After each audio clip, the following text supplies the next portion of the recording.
Welcome, everyone, to tonight's Wednesday Night Live show. And joining us tonight is Kellie Ann. Kellie Ann is the CEO.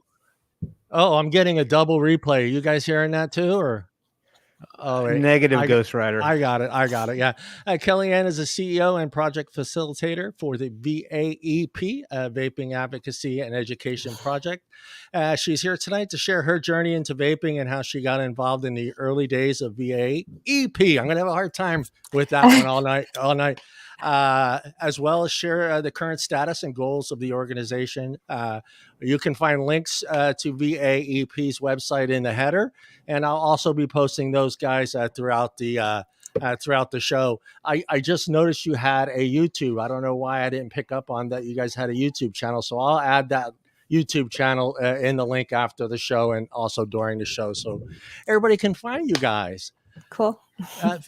Thank you for joining us. We appreciate you taking the time to jump in here with us, and we're going to say hello to the boys and then come right back to you, Kelly. Okay. Timmy. Oh, wait. Let me give Timmy his proper one. Cause I was looking for this thing. Oh, here we go. Look, he's smiling. Ready? Timmy. There he is. Sam, how's your week going, buddy? Well, it's going great now that I feel like I'm on an episode of the show Survivor with that new intro you put together.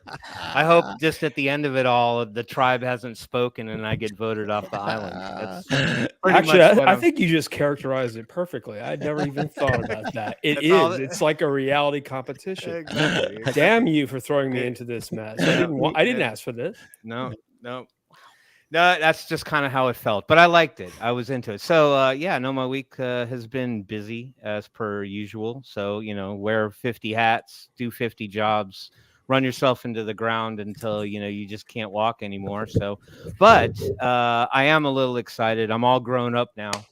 I have, I somehow have climbed out of my 21-year-old body and decided that I needed to actually take on some responsibility. So I have filed for my first LLC this week. And so I feel a little sense of accomplishment. What I'm going to do with all of that power, I have no idea. Did you file in Delaware? Any state that doesn't allow vaping. The name of the LLC is F the FDA. No, that's illegal. You can't do that. You can't do that. You cannot. We need to work on that.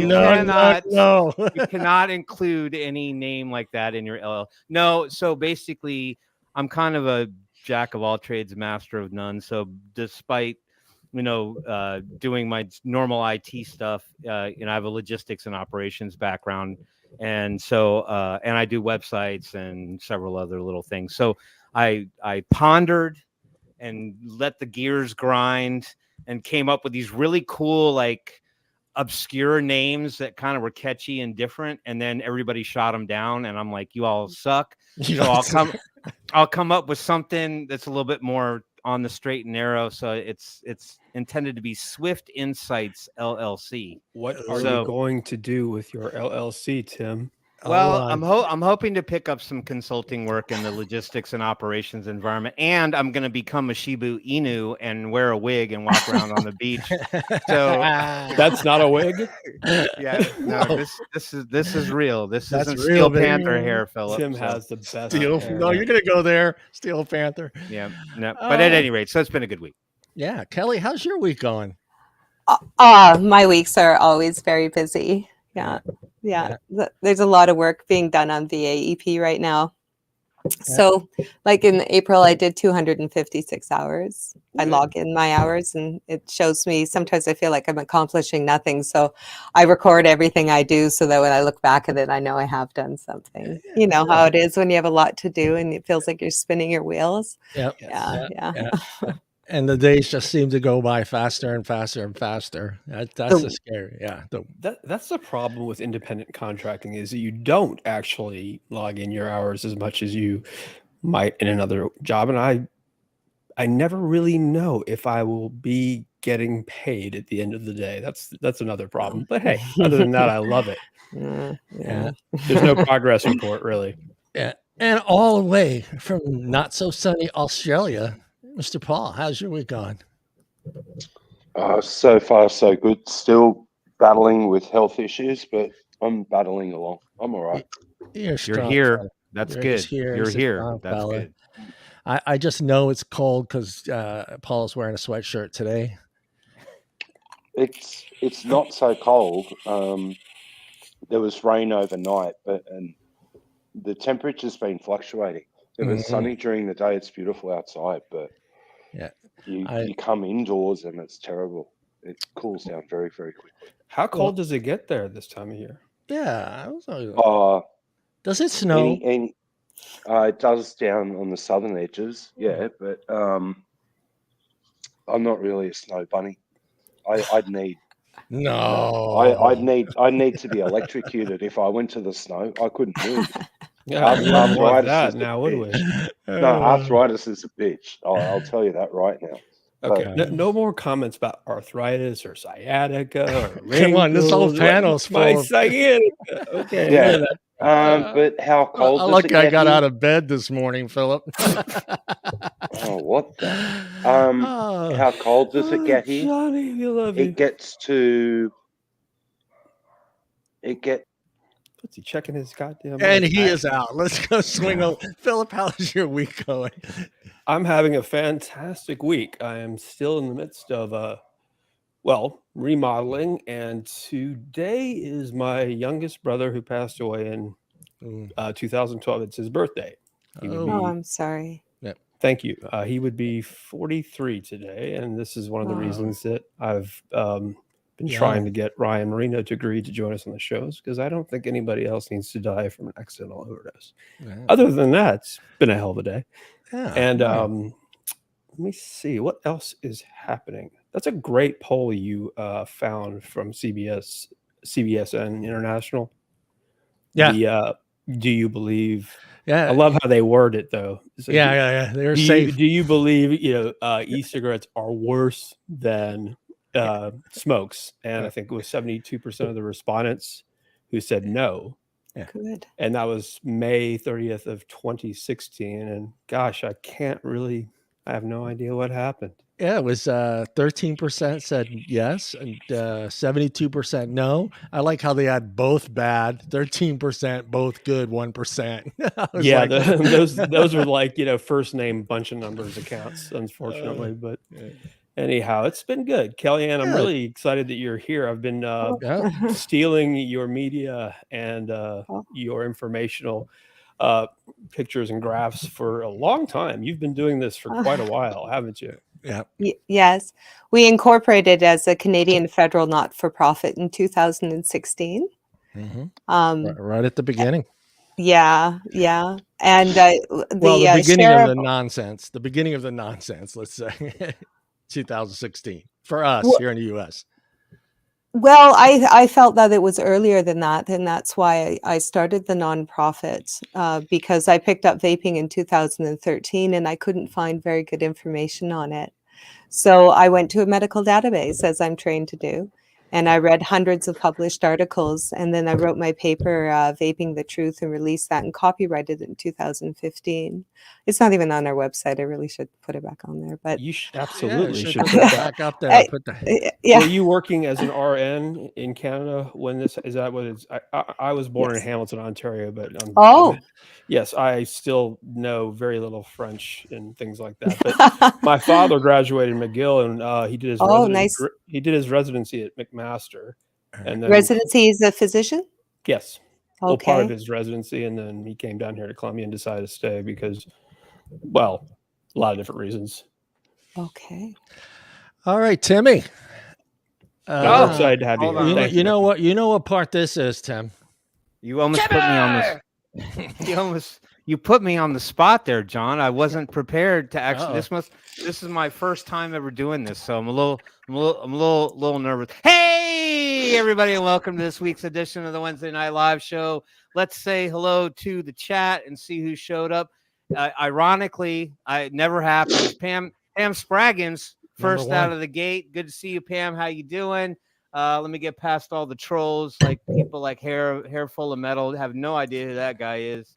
Janine Timmons, great to see you. I hope your reception is coming in well on the West Coast on a tiny little island where you get no reception, your own admission, but you're still here. I guess everything's going well. Mallory Gates, great to see you. How are you, dear? Addie Tooney. You know what? There's just some gratification that I get from some of these handles that people use on YouTube. And my mom was a school teacher for 40 years, English major. And so, I appreciate you all keeping my linguistics, which apparently cannot say that word, my linguistics and my intonation, keeping the chops going. So you challenge me every week. Oh my goodness. Peggy at E6 Source. There we go. James R. The pirate is in the house. Good to see you, James R. I gotta get a pirate. Exactly. We need a pirate. Yeah, we need a Jack SpongeBob SquarePants pirate logo. Here's one that you can say 10 times fast at the dinner table. Challenge the kids, folks. Mad musician, magician. Yeah. There you go. Go with that one. And we'll work our way down past LabWorks. He's here with us with his shiny bells and whistles on. Is that Dare? I like the spelling of Dare. Is that an abbreviation for a full-length name? Dare, D-A-I-R-E, Dare? Or are you daring us to do something? Like, what are you doing, Dare? We should go ahead and assume genius on that one. Steve's Vapes, great to see you. And I think we're to the bottom of the list, but we got 12 in, and I know more will show up as the show goes on. So carry on. Welcome everyone to the show, and thank you again, Kelly, for joining us. It's great. Too bad Allie couldn't be here. She was super excited getting you on the show, and then she's not feeling well, so she couldn't make it tonight. So I know she's bummed out because she's been planning this for a while to try to get you on. We got you on, and she got sick. So that's a shame. I was hoping to meet her. It's a shame because we need more opinionated women on this show. I am absolutely certain of it. Smart women are just so much more interesting than smart men. I could put a wig on. Yeah, put a wig on. I got 6 questions, which will help us get to know you a little bit better, kind of loosen things up. I'm not going to hit you with the big one. I know you're worried about the big one. The big one comes at the end of the show. The song. The big one comes at the end of the show, but this is a way for us. She looks really worried, John. This is going to be a way for us to loosen it up a little bit and get to know a little bit about you and get a feel for your personality. So I'm going to hit you with the 2 easiest ones first. Oh, thank you. All right, and this one's going to depend on how much I like you if you answer this question correctly. And I'm kind of worried. I'm kind of worried here. Pineapple on pizza, yes or no? I'll give you a typical nursing answer. That depends. Right? And that's the way it is with most things in health. Yeah. So if it was a pizza that had, say, ham and onions and mushrooms on it, then yes, pineapple. Okay. But if it was an Alfredo chicken pizza, I would say no. Okay. She took the safe route. You are good. Bravo. Well played. All right. And the next question, your first job, and did you quit or get fired? Well, my first job was I was an entrepreneur. I had a paper route when I was 11 years old and opened up my first checking account and blew most of my profits on chocolate bars because we would pick up the newspapers at the local corner store. And they were back then, probably about 30 cents or 50, something like that. So Yeah, that was my first job. Nice. I Yeah. have not heard too many females say they had a paper route. So that is freaking awesome that you had a paper route. Canada, That's- they have the best candy, and they have women who have paper routes at 13. I'm going to use my dual citizenship and get the hell out of here. I wouldn't be too quick to do Yeah, that. no, Stuff's going down this country that I'm North, considering yeah. moving south. So, I right? would say north and south of the border, we have our issues at the moment. But Yeah. moving on. Being someone that at one time was employed in the healthcare system and having such a strong opinion on vaping, has it come with some resistance from other people in your field during that time? What kind of resistance were you getting? Well, that's interesting because I went to university late in life. And so by the time I went into our healthcare system, which is universal healthcare, so it's government, I had an unusual education, actually. I was trained with context-based learning, which is different than a didactic system. So the University of Alberta offered context-based learning, otherwise known as CBL, for 6 years in the nursing program. And I just happened to have all of my education within those 6 years, so 4 years. If you would mind very briefly describing didactic and Yes, CBL. I will. Sorry. Very good. Yeah. So a didactic system is typically what you find in post-secondary education, where there's a lecturer and there's about 200 students in each, I think it's an amphitheater, I'm not sure, but in the lecture rooms. And so the professor tells you what you need to know, what you need to read, what you are going to be tested on. And so it's very much about, like the Memorization. public education system, this is what we want you to know, and you repeat it back to us, and then we give you a good grade. And so that's very efficient for learning. But the problem with that kind of system is it doesn't teach critical thinking and independent study and independent thought and application of ethics. It's more doing as you're told. So it's very good for repeating or obedience, right? That sort of thing. So context-based learning is different. It's groups of students of about 8, and we're given a scenario. So it's just a paragraph or two of a patient, their demographics, their diagnosis, their age group, the socioeconomic status, and it's very little information. And then us as nursing students had to look at that scenario and decide, what do I need to know as a nurse to help this patient and improve their patient outcomes?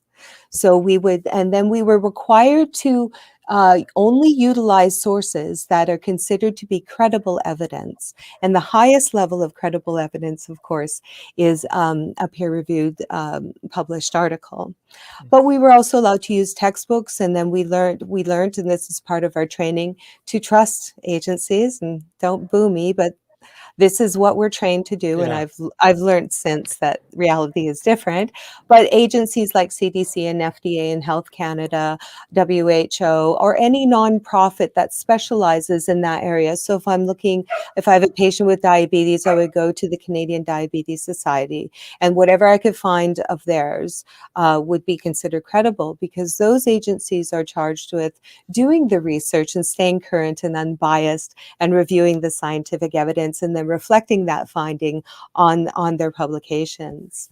So when I graduated from university and went into the system, I had done my research on vaping within the first year or within 2 years of becoming an RN. And like I said, I couldn't find a lot of information. So I was reviewing the data and the studies and the published articles. And I would come to work and I'd be like talking about the findings and did you know this, and every day was coming in, and I just come out of an environment where us nursing students were very eager to learn the latest data. And what I found, and it took me a while to catch on, because I just get so excited about knowledge, right? And I tend to be kind of more of a geek than somebody that's social, but I noticed after a while that when I talked about the data I was learning, they would get this eerie, like stiff silence, and nobody would make eye contact with me, and everybody stopped talking, and they would just stiffen up and write their notes or leave the room. And it took me a while to figure out what that was about. And once I understood that, the corporate culture within the healthcare system, it was very contrarian to our code of ethics. And it was very contrarian to what I've been taught to benefit my patients with the latest science. So this is part of the problem that we face, is that when I reviewed the scientific evidence, and then I looked at, after I reviewed the scientific evidence, and then I looked at WHO and other agencies and their positions on vaping, I was horrified and devastated to realize that the information they were giving the public was not accurate. It was missing very significant information, and the temperance of it and the messaging of it was very fear-based. Back then, it was like propylene glycol is found in what's it called? Antifreeze. Okay, well, that statement in itself says what you're inhaling is associated with antifreeze.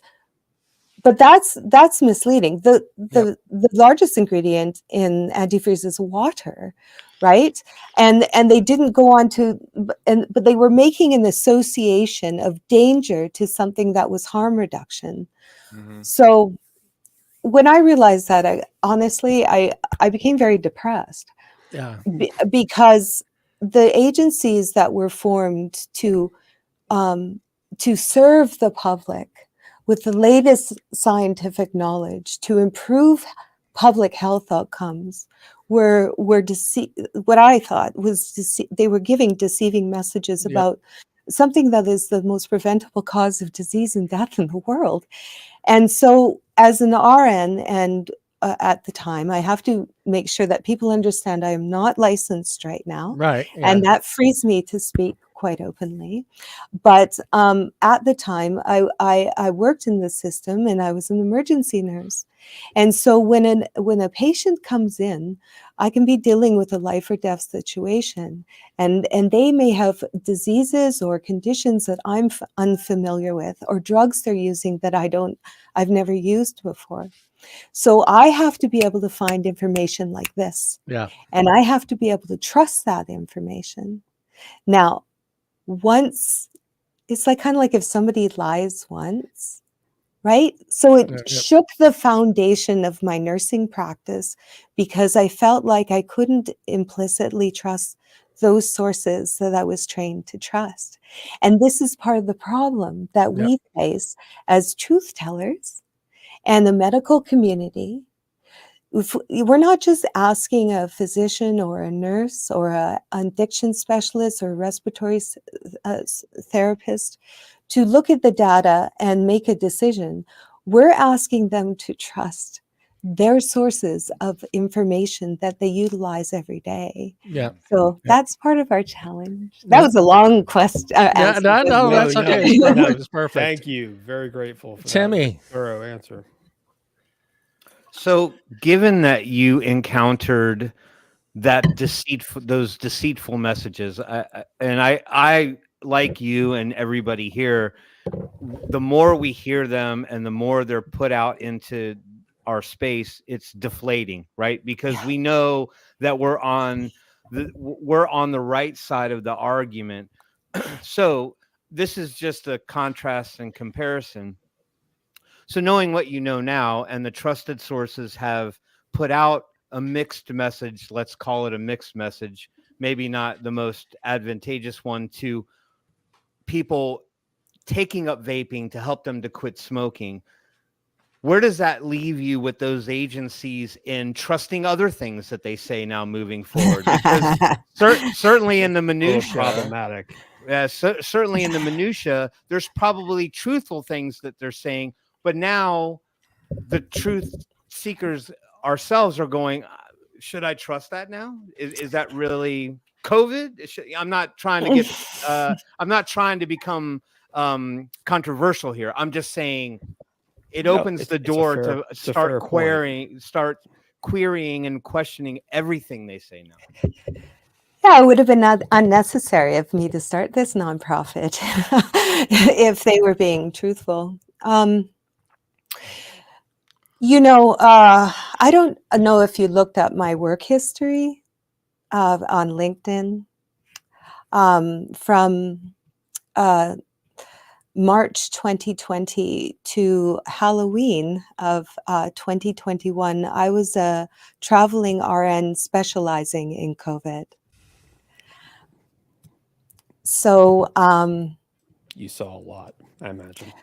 Oh, I've had over there I am. Yeah, I've had over 100 patients with COVID.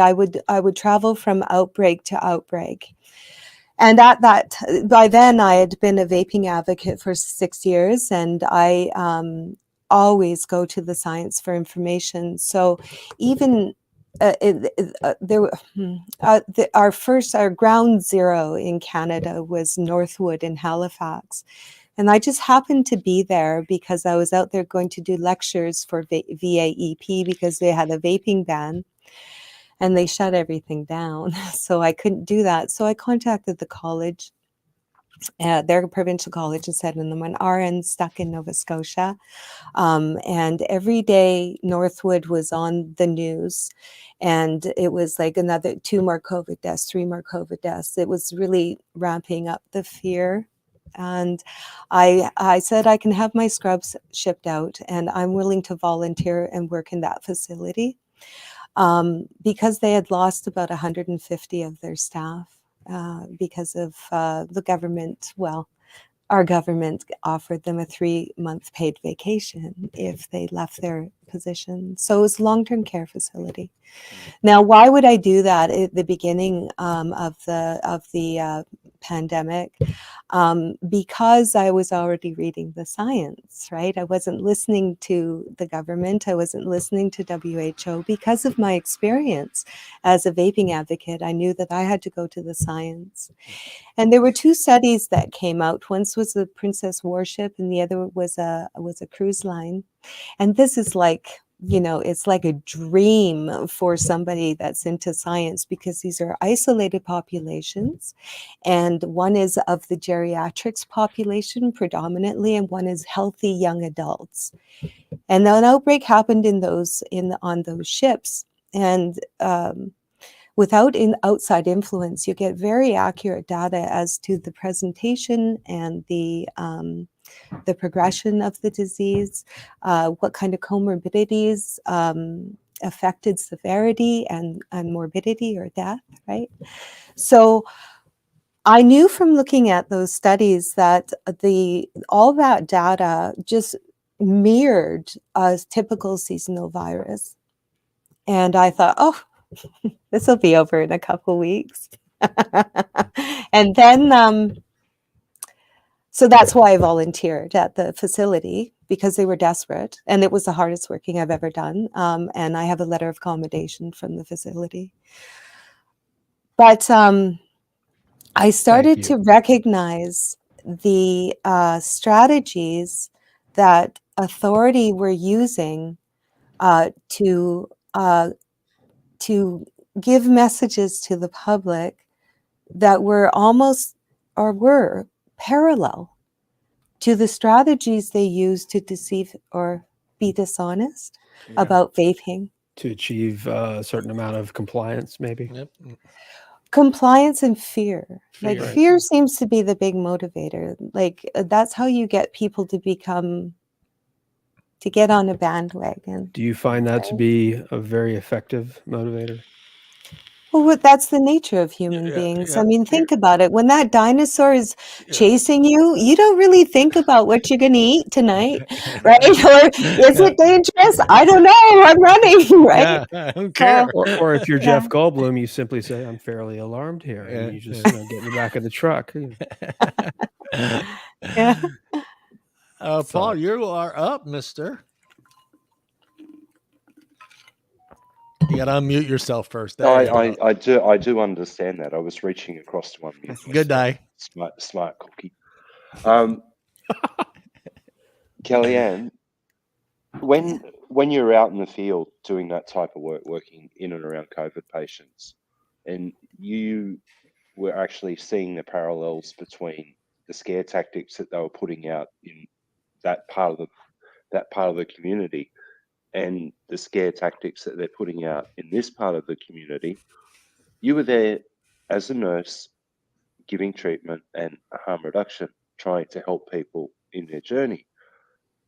The way you explained it, the two parallels fit together like gloves. It's quite scary. Yeah. The way you put it and what we're seeing, and Australia is a prime example of that now. The scare tactics are just completely off the scale here.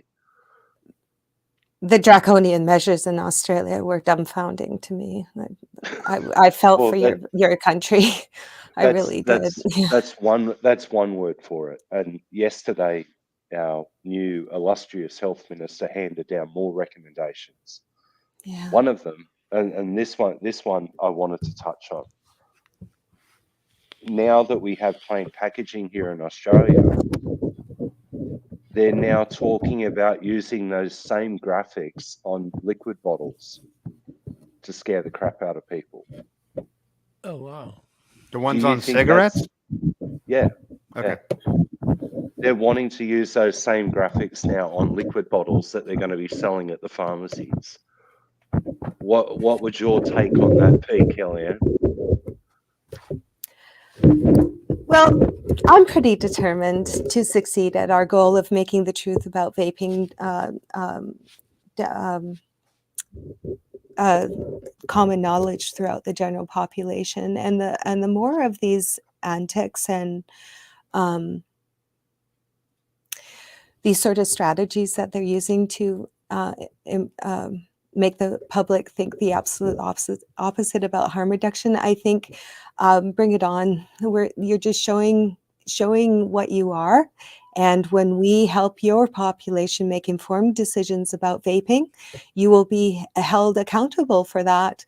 You're just showing your cards. And I believe that the truth will spread like wildfire, and it'll happen too fast for them to backtrack.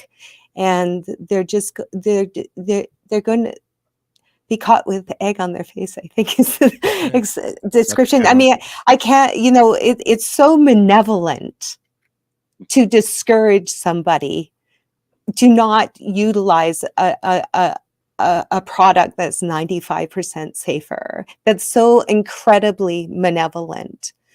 So the more they do that, 95%. right? Yes. But the more they do that, I just see a future where they're proving to their population that they are irresponsible, and that the system needs to change. That's because I can only look at it that way, because I have to push that into an upside, because the reality of the situation is devastating to me as somebody who cares about population health outcomes, that is seen, that I've cared for hundreds and hundreds of patients with smoking related diseases. I've helped families through the palliative process. It's not just my patient. It's the daughter of a big farmer listening to her this big strong man she's admired all her life, listening to him drowned in his own lung tissue for weeks, right? The suffering is immeasurable. It's the teenager that now won't be able to go to university because her father can't work anymore and they can't afford it, right? It's the grandchild that will never learn how to fish because grandpa can't even, make it down the hill to the riverbank because his lungs are shot. I mean, the damage and suffering caused from smoking is vast. It's more than just the smokers. So to get in the way of preventing that, I think, well, if you believe in reincarnation, you're coming back in a really lousy situation. I'm coming back as a mango ice. I'm coming back as a man. You're going to come back as a fishing lure, probably. I'd like to be an otter. I'm coming I back would as a actually- high Yeah. end. I'd go otter. Yeah, I'm coming back as a high end mod from Japan. No, I'm kidding. No, I Phillip, think I'm going to have to live this life over and over again until I get it right. Sorry. until you get it right. That could be Yeah. bad though. You just keep Hey, opening those I doors. can't remember if that's Kierkegaard or Nietzsche. Who Yeah, cares? Tim. John, I think you should come back as a hostess cupcake so we can all walk in the store. you know, inside joke there. Well, Must a be. Twinkie, you know, No. a Twinkie Phillip. has a longer expiration date. Yeah, Phillip, you're up, buddy. You mentioned the nature of it's not socialized, but the nature of medicine in Canada versus the nature of medicine here in the United States. Did you find that was how shall I say this? Was there any advantage to speaking with doctors who are part of a national healthcare system as opposed to essentially a capitalist healthcare system? You know, I've never worked in the U.S. and I've always worked within the provincial systems in Canada.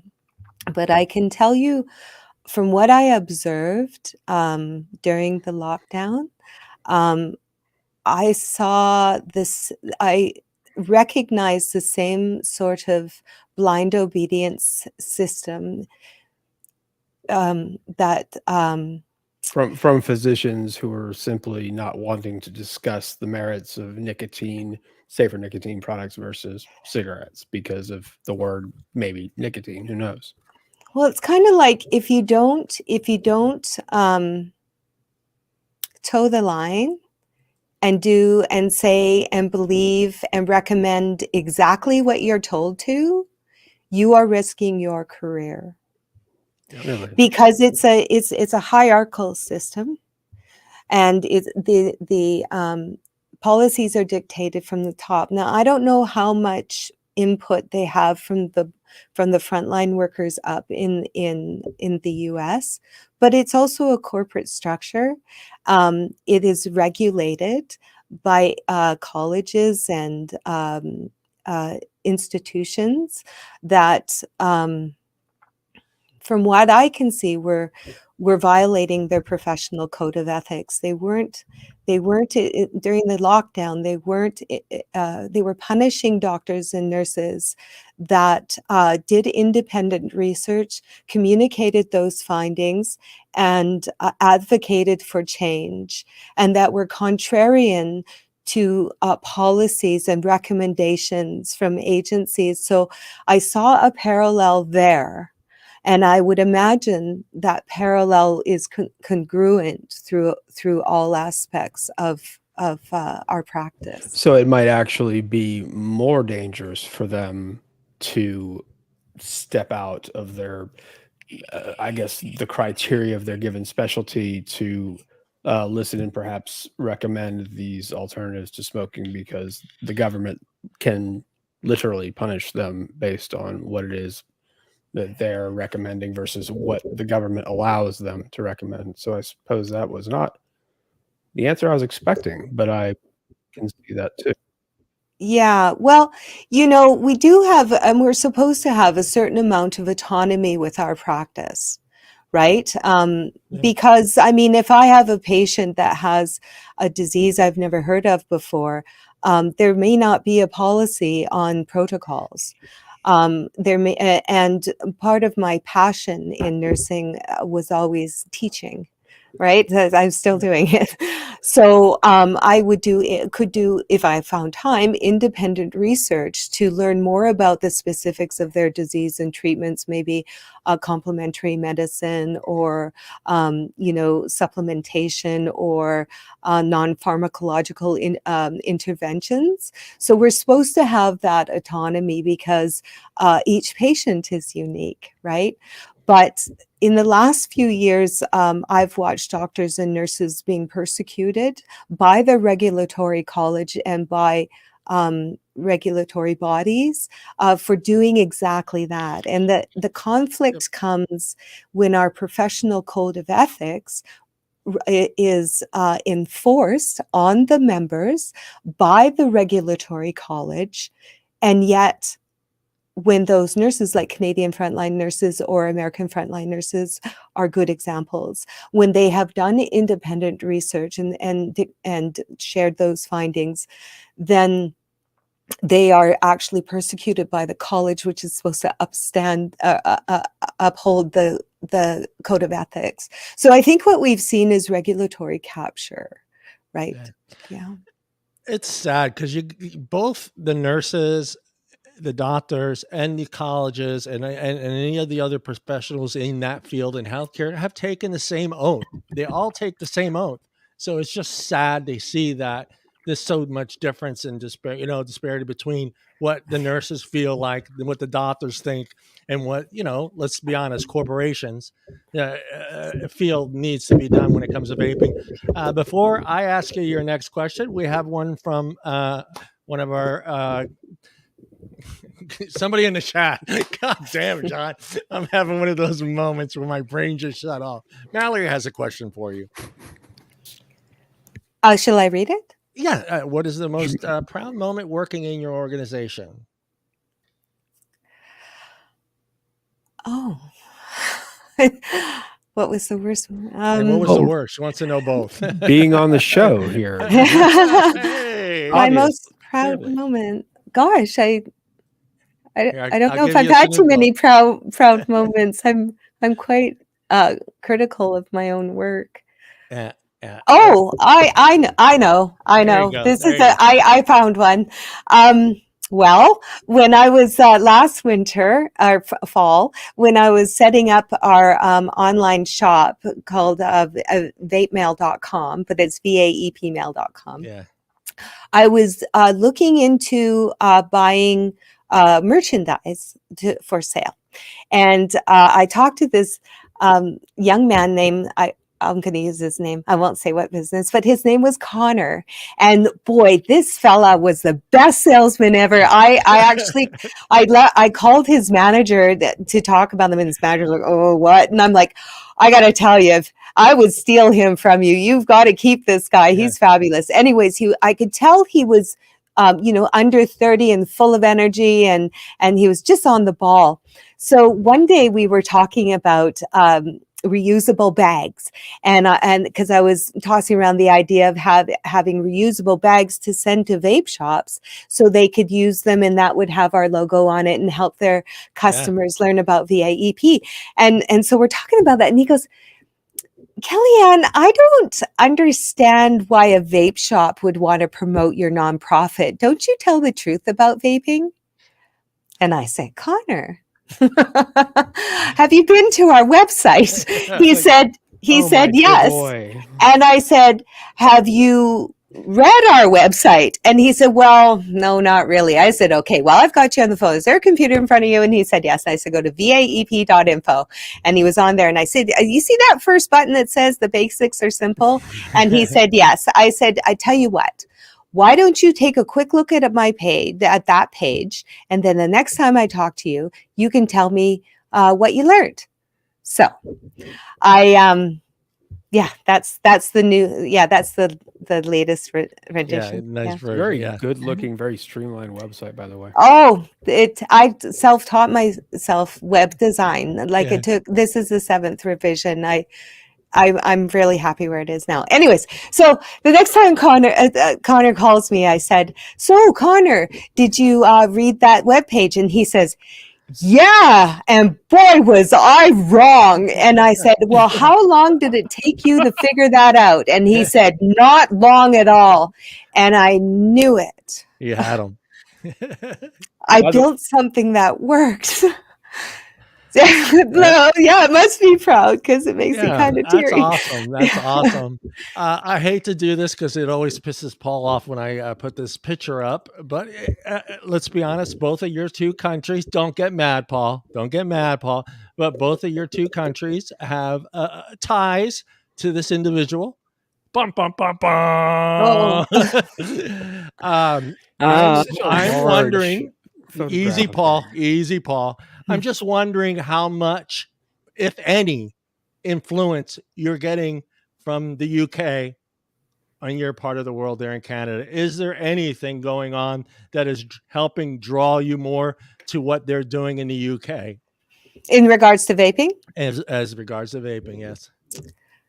Well, I have some friends who are working closely with our Canadian government about vaping. They're on a committee, and advisory committee, I guess. And I learned something very strange.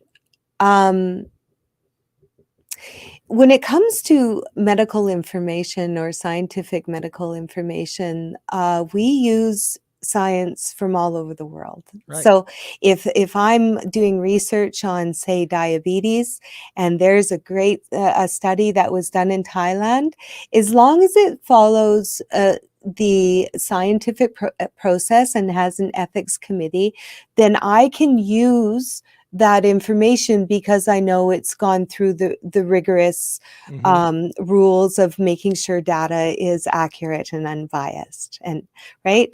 So that's normal. That's normal. Yeah. And that is how every country doesn't have to do the same study, right? Because we can trust the integrity of scientists and experts and learned people from all over the world, right? So you would think so, right? yeah. So what I understand is that this agency, that federal agency in Canada, is only reviewing information and evidence from Canada. From Canada.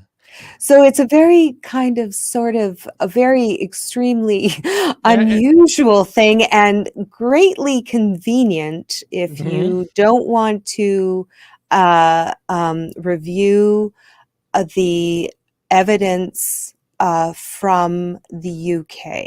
Yeah. I mean, eventually this face will be on your money. Eventually this face will. I don't hate the guy, but he's just so big. He's so big. I just put him back. Yeah. So speaking of a regulatory body, I had to bring that up because it just seems like, let's be honest, Canada's not quite as bad as what's going on in Australia. But you have some resistance there towards vaping in the communities. But it's just funny to me that with all three of you all tied in together and how things are done and them giving out millions of vape products out there and adapting it to inside ERs in hospitals and just to see the way you guys are going and the way Australia is going. And it just doesn't make any sense to me how he doesn't. Well, I guess I'm being a little, oh yeah, let's see, rah. He should step in and do something and say something. But I get why Canada wants to do their own thing. Australia wants to do their own thing. So yeah, it's just really strange to me. I don't know. Maybe it's just I'm being a little naive thinking that he has some sort of pull within. Are you talking about the king? The new yeah, no, he doesn't. No, he's the figurehead. He doesn't have. Yeah, right. I know that. But I'm just saying, Canada, he's still on the money. The UK still was represented.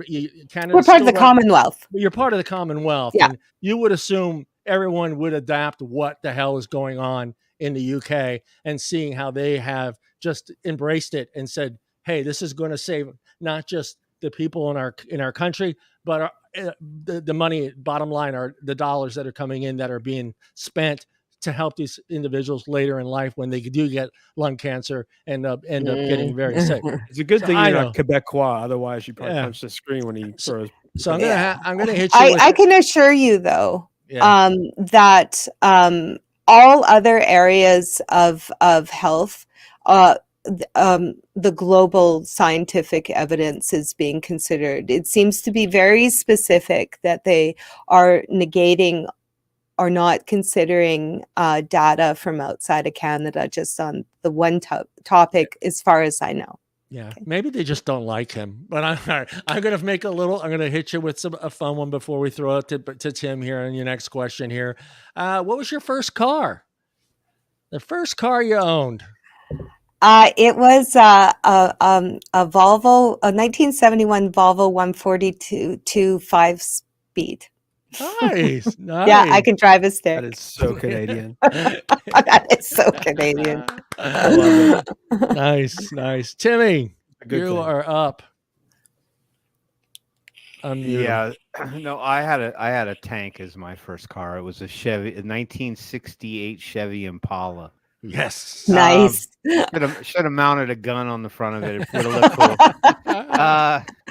No, so I have so many. I've been jotting things down as you've been talking. So if I backtrack a little bit, I apologize because it might be content we have since gone past. But so going back to the subject of the fear factor, right? And what typically drives governmental or agency motivation to garner compliance, right? They desire an outcome of some kind. So I'm just going to ask an opinion question here, one being the most obvious, right? So there's two thoughts of argument here. The first one being is that the government or the medical powers that be, the ones that oversee, that drive the compliancy from the doctors who seem to just ignore the truth. My question is, what is their objective in the end? So obviously there is an objective because we don't want kids vaping, right? We don't want kids picking up a product that they really probably shouldn't have their hands on in the first place, because I would probably gather to say that a large percentage aren't trying to get off of smoking. It's something that's taboo. It's the forbidden fruit. It's cool. It's colorful. I want to try it. My friends are doing it. There's that. So I think that that's a valid argument to drive some fear if it can deter youth vaping. Okay. That one I think is a no-brainer.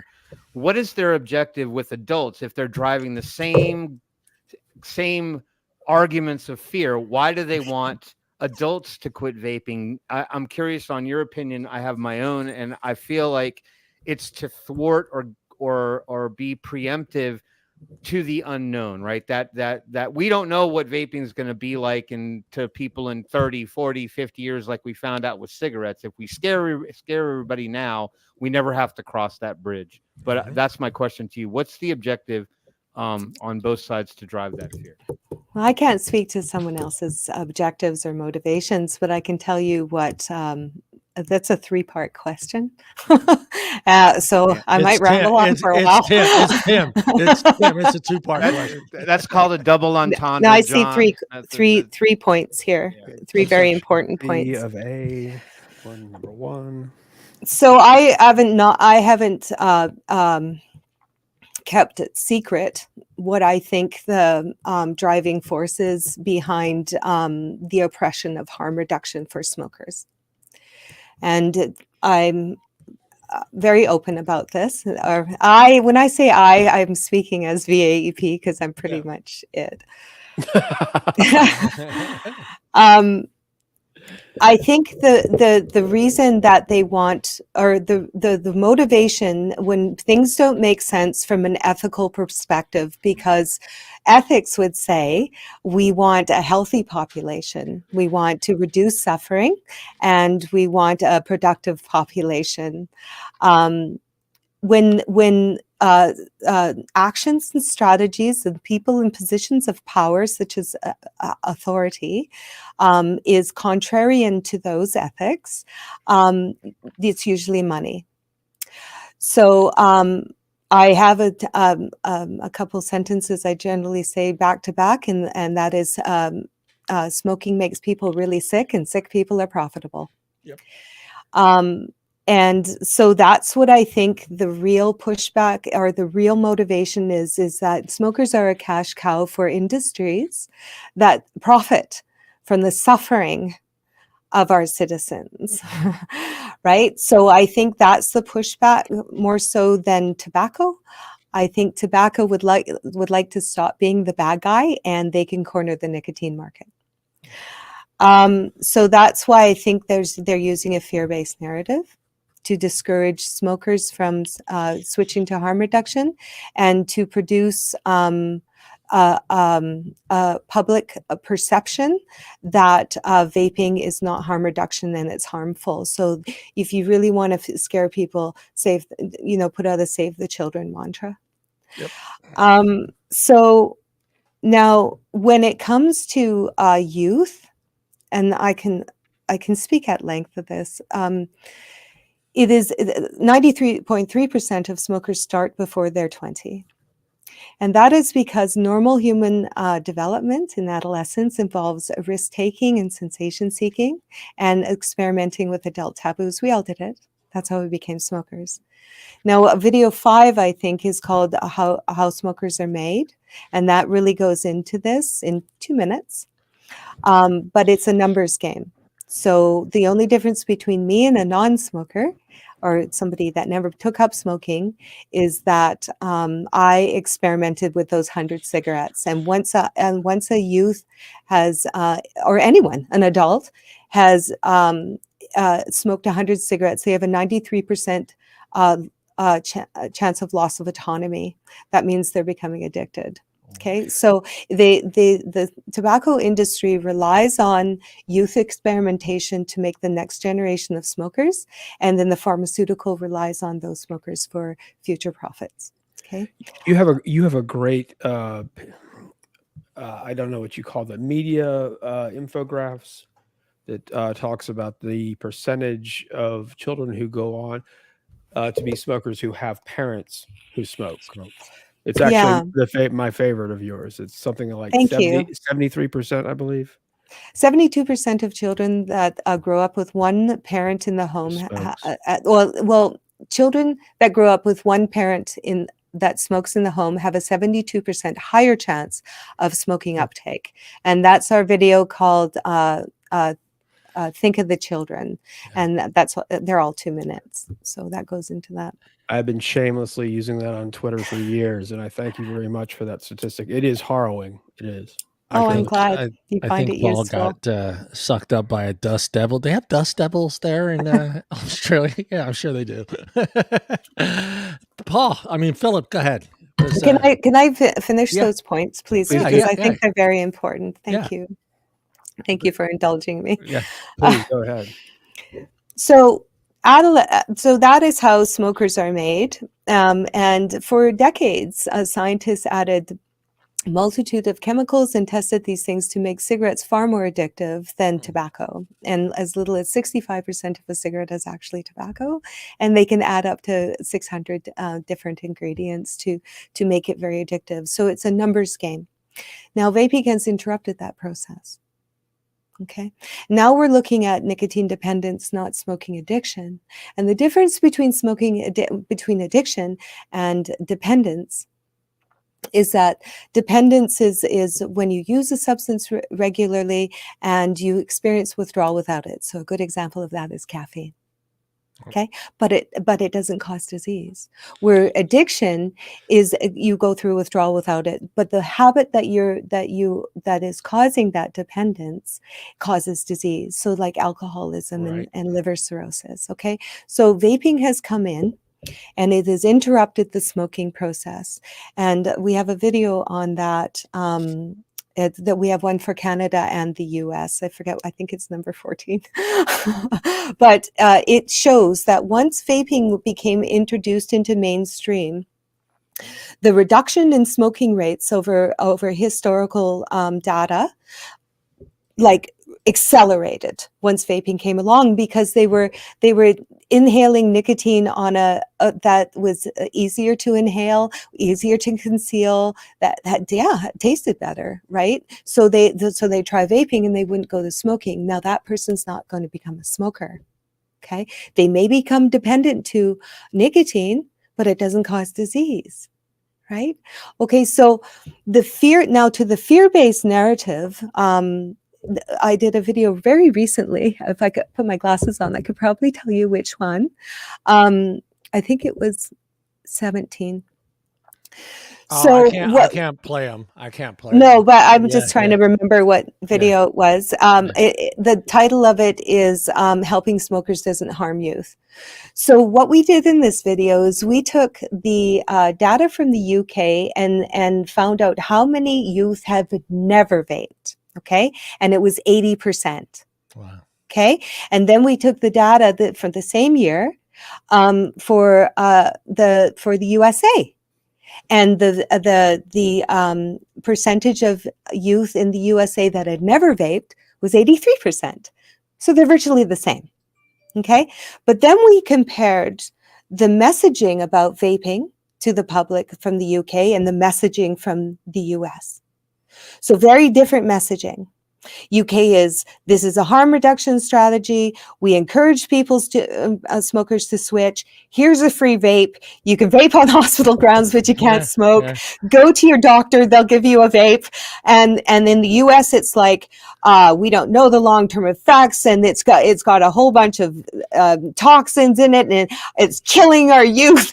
And it's the devil's device, and ban it, right? So we have completely opposite messages from public health, and yet the youth vaping rates are the same.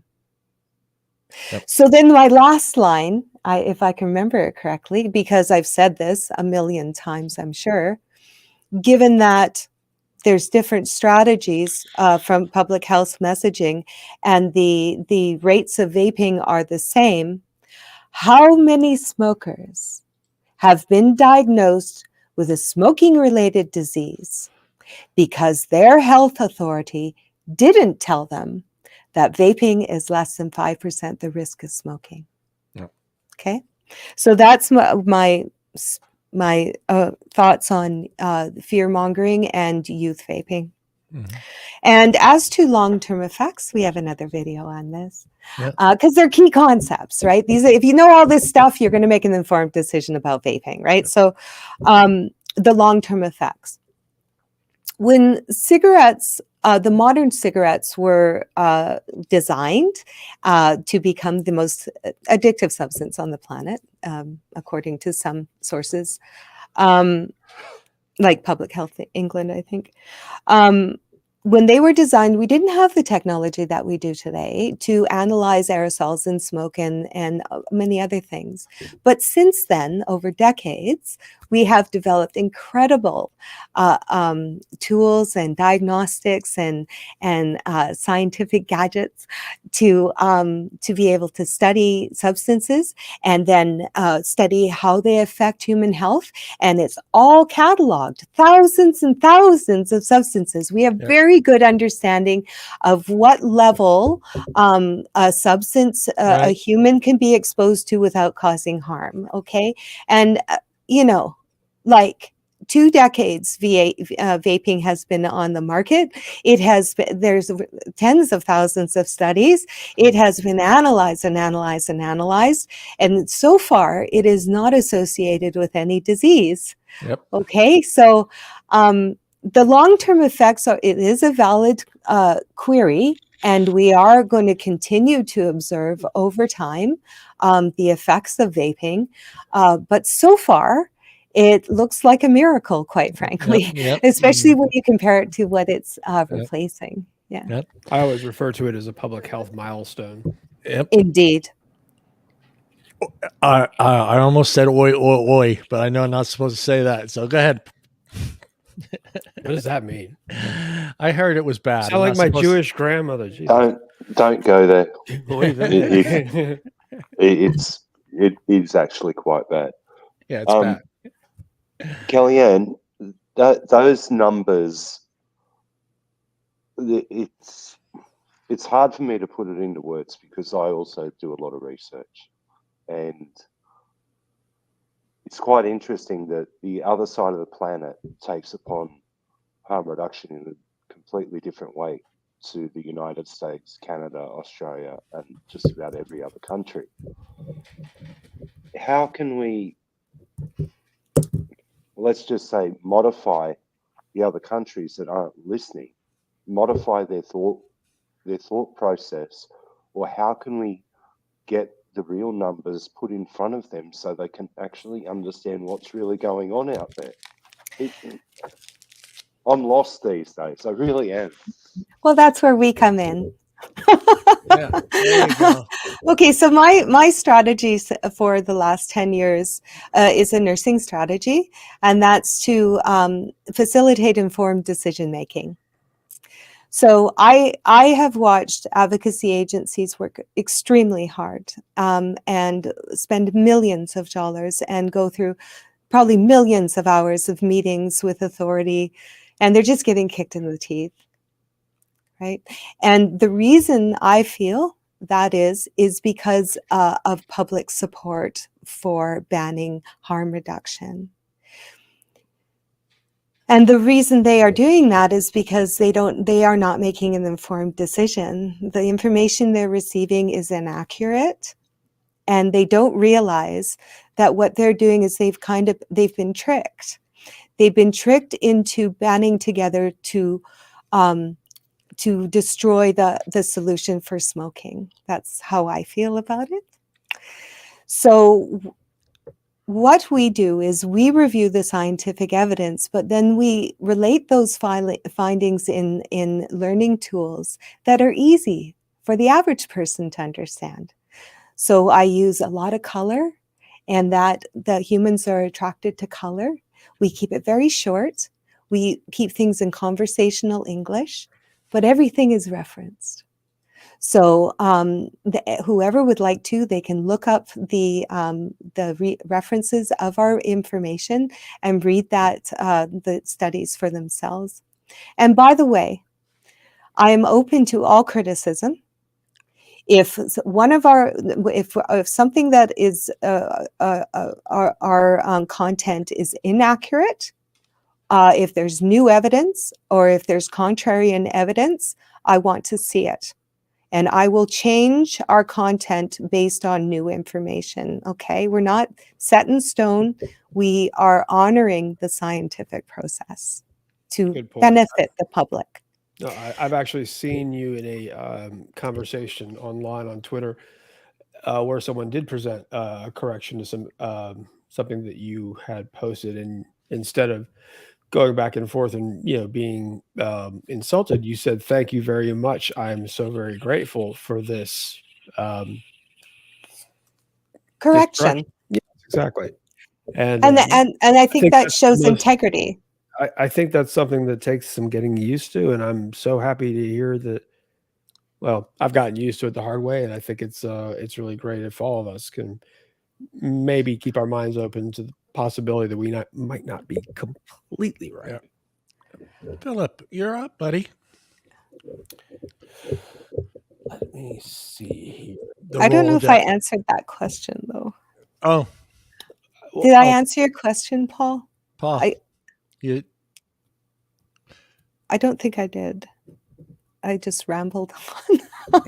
No. Pardon me.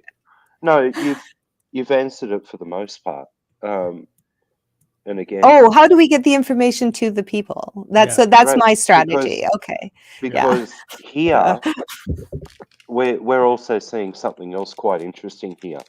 Both myself and Richard Pruin from Safer Wiki, we're now seeing specific websites and specific information now being geo-blocked from people here in Australia. Wow. Yeah. And that's well, at one stage, I was doing a search just on a regular search engine here for Safer Nicotine Wiki, and it was being blocked by one of our telcos. Wow. We've got the proof now, and we're horrified. And I'm trying to figure out, and I said in a private discussion that we've got running on WhatsApp, it's about time that people start learning and becoming a little bit more tech savvy, because if this is going to be the playing field, you must learn how to use a VPN. You must learn how to use other ways to read and be able to still do your research. It's quite horrifying. We don't really know what's going to happen, but yesterday's announcement, it seems that a lot of the information that the Australian government's using is coming from the United States, but it's being very heavily backed now because we're a signatory to the FCTC, and we're in COP year this year, COP 10. So, and now the Australian rhetoric is filtering into New Zealand. We're also hearing chatter now coming out of the UK that there's doctors over there stating that yes, it all should be a prescription type situation. We're going, no, don't you dare follow Australia. You're so stupid. You're just going to cause so much trouble, and you're actually giving the green light to create black markets. And Indeed. That's what we've said here about the Australian government. Pardon me, why would you ever make a safer alternative to cigarettes, which are available over the counter anywhere you go, a prescription only product? Money. Okay. Absurd. And I've said this before. He controls the spice, controls the universe. The spice being the nicotine. Nicotine has always been the end game for them. You control the nicotine molecule, right? As they did in patches, gum, sprays, and whatever else, then you've got the rest of it in tow. The technology's out there now and available quite easily that you can have a simple device like this that's attached Bluetooth that actually lowers the nicotine of what you're available, like, or how many puffs per hour you can have and things like that. But I don't want less. I want more. Well, correct. We're all doing the same thing. I agree that money is a motivating factor, but I also think motivator. that not being wrong in ideology is woefully underestimated. That need for the Glances and the Chapmans of the world to not have mud in their eye.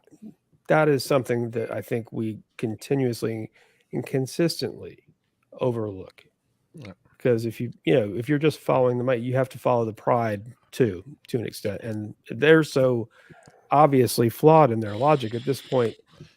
They're essentially saying anything and everything and taking every opportunity to shame and to make fun of the pro tobacco harm reduction advocates. And when a physician like Dr. Sandra DeMaio gets on Twitter and says something truly off color about vaping advocates, you tend to think that maybe it's a combination of salvaging pride and desperation, because there is a part of him that understands that he may not be right.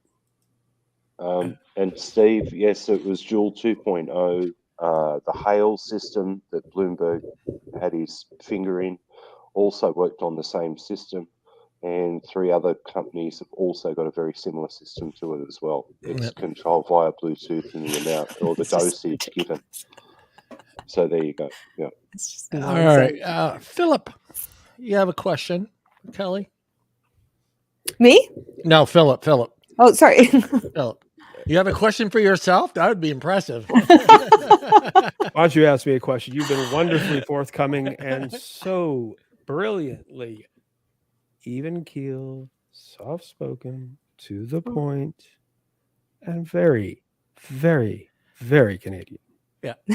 Yeah. I mean, honestly, Phillip's right on it. I mean, I was really excited to see when that moment came in. You remind me so much of my friend Monique Peer from Dundas in Hamilton, where I was born.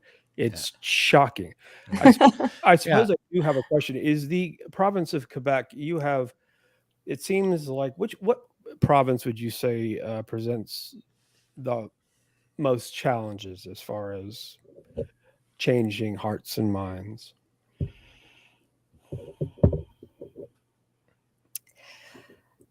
I think if you're talking about the general population,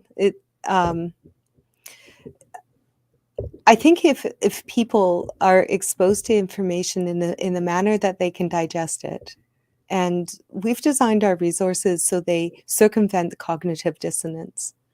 So cognitive dissonance is when we have a belief system and new information comes in that contradicts that belief system, we instantly reject it.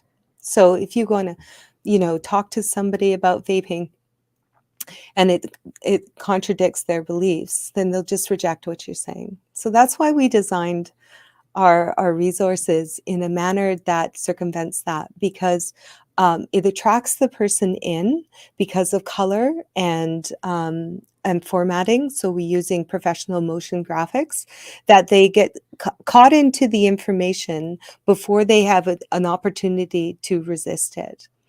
And then once that information gets in, now it will be considered. So is that a yes on Quebec being a problem? Well, our content is in English, right? So, and I offered people that are advocating in Quebec right now, I offered to give them all our files and translate everything into French. But they didn't take me up on it. So, because it's hard for people to understand a strategy that's never been used before. Our strategy is not about fighting. I'm not fighting. I don't fight. My strategy is about empowering and facilitating informed decision making. So it's a strategy to circumvent power and educate the population, and then the population will hold authority accountable, and maybe then we end up with a more fair system because it's evident it needs to be changed. So yeah, I guess Quebec would be the most difficult one. But the challenge for us right now, and why I'm doing interviews, is because it took me 7 years to build it. Yeah. Now I have a learning resource that's extremely effective. Now we need to get it into the public. And the faster we get it into the public, the faster we shift things. And when the public starts to understand that they've been deceived, we may see public outcry. Even if we see indifference, the public won't be supporting banning harm reduction because they don't want that. They just are misinformed right now. So it's a compassionate approach. We're trying to help them. We're not trying to fight anyone. We're trying to help them, right? And would you say that public most specifically that we need to be reaching are those that do not smoke or vape? Yes. Everyone. Everyone. Yeah, everyone. Yeah. But look what we have. I mean, this is a strategy that's never been done before. And we've never had this kind of technology. Yeah. But look what we have as an advantage. We have 82 million vapors all over the world in every aspect of society. We're already infiltrated. Okay? We're part of society. So if we spread those resources, each and every vapor, how many friends and family do we shift? Now, here's what else is important. If you don't mind me, may I just go on? Yes, you may. Okay. Yeah. Okay. So another way that human beings learn is through what we term in nursing as discourse. So this is chatter amongst the community, the subject of the day or whatever, and that's how they learn and share information. They're all talking about the same thing, right? Okay, so it's kind of like if you work in like an office building and you all come to work on Wednesday morning and you watch different things the night before. One watched a documentary on hippopotamuses and another one watched, a rock concert, and another one watched, The Simpsons. When you come to work that Wednesday morning, you're not going to be talking about what you watched last night because you don't have a common point of reference. However, if you all watch the Game of Thrones, guess what you're going to be chattering about all night? Okay? So human beings, to create that discourse, that discussion within the community, they need a common point of reference. And currently, people are getting an internet universe full of information on vaping, and much of trusted sources, notice I said trusted, not credible. Trusted sources are saying the same fear-based mantra without giving context, with half-truths and omitting significant data about vaping. So, moms, see on the news, the children are all becoming addicted to nicotine and they start chattering. Well, what are they going to chatter? Their points of reference. So, they talk about what, what's being said in mainstream media. Now, one mom may have gone, a little further and went to like an advocacy agency and read their public information page and said, but I read that it's like 95% safer. Well, where did you read that? Well, I'm not really sure. Well, that's not what they're saying on, Right, exactly. CDC or whatever. Okay, so that's what's really important to create discourse amongst the population. They need a common point of reference. Okay, so that's what we want to be. That's what we were designed to be. That's what I've spent over 7,000 hours building. Yeah. And I won't tell you how much of my money. Yeah. That we've been building a common point of reference that's credible because it is cited, and but it's in a format that somebody in grade 5 could understand it. So if we can get those moms to go to vaep.info, then we shift that discourse. Yep. Right? Exactly. I am, let's see. What should I do to you here? Let me see. If you were arrested with no explanation, what would your friends and family assume you had done? Oh, probably mouthed off.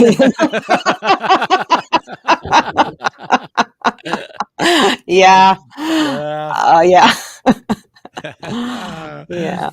If you got an hour alone in the White House, what would you do? As a Canadian, this is going to be good. Oh gosh, the first thing that comes to mind would be to view that building and all the wonders in it. I'm sure it's full of the most amazing architecture and china and artwork and history.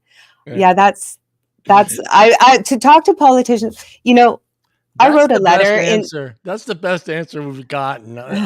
Everyone is either stealing batteries from the remote controls, running through it naked for an hour. We've gotten some pretty weird ones. That was the safest one I've ever heard so far. Actually, the best one, because you got an hour in there. Enjoy it. Oh, yeah. Yeah. It reminds me, in 2014, I wrote my first letter to a government agency. And this is when I had just done my research and I was so naive. Like, I still believe government loved us. And they were on it. Like, I don't know where that came from. But anyway, so I wrote a letter and it was 3 pages and I put graphs in and everything. And they actually read it in the Ontario provincial parliament in the second reading of a bill for vaping. And I thought, great, we're done. Now they know. Boy, was I wrong. I've learned. And then I presented to the city of Edmonton, and I presented data and science. And I sent all of the city council's information, and they just turned around and banned out indoor vaping. And that was the end of my endeavor for any sort of political advocacy, because I just saw it as a waste of my time. Yep. They're not listening to science, and I felt that I want to keep this focused on how can I help the public make informed decisions. And so we don't do anything in regards to regulations or meeting with officials or going on panels or whatever. We're hyper focused on one thing. And the people, my plead would be for all the people out there with a vape a store online or an advocacy agency. I've reviewed some of their websites, and they all have one page that's meant for public education. And my plea would be to please just put our link and let us take care of it. Let us become the common point of reference so that we can create discourse and we can shift public opinion. That's my request. That's awesome.